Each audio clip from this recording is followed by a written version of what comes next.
Hello and welcome to Jerry and Woody's Horror Movie Review. Today we're going to pull out some classics, Frankenstein and Dracula. First up, Dracula. Bela Lugosi, phenomenal film, black and white, no blood, doesn't need blood, has plenty of fright. Well, I mean, it was a romantic sort of story, too. Good date movie. Good date movie. Very good date movie. Yeah, I mean, you don't get to first place, maybe at least get a hickey. Bela Lugosi, and here's something, Dracula and Frankenstein. Now in the movie Frankenstein, there's Igor, right? Well, his name wasn't Igor, his name was Fritz.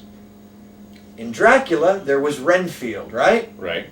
Well, Renfield and Fritz were both played by the same actor, Dwight Frye. In two different movies. In two different movies. That's weird. Dracula, and that's very weird, in Frankenstein. But he had work, he's getting work. But he did a phenomenal job in both, even though he played basically the same character. And, well, different makeup. Right. He was very Peter Lorre-ish, if you will. Tell me more, Thank Mister. you. Very well. But, well, as good as Dracula was, Frankenstein was I mean, a really close. I mean, I love the movie Dracula and all they've done but with it. But I mean, Frankenstein has to be the really close runner-up, though. Yes. I mean, you have, for the most part, it's a strange sort of mix of body parts being thrown into it, making a new shell, and breathing life using the power of the gods, electricity.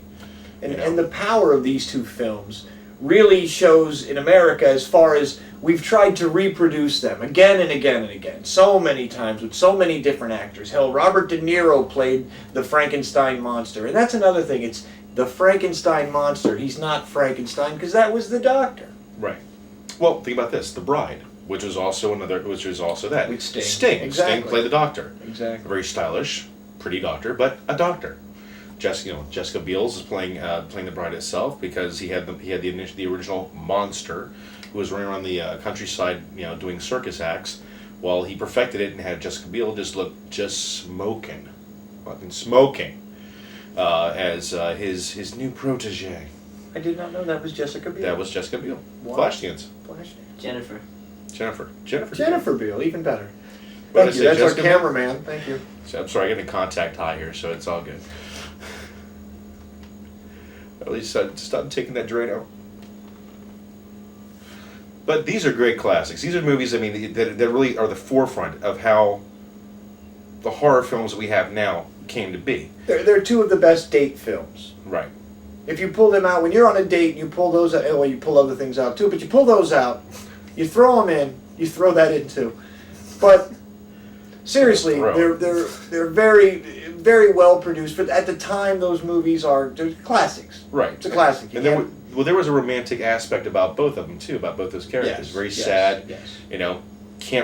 Don't really have anyone. They're the only beings or creatures that are like that out there.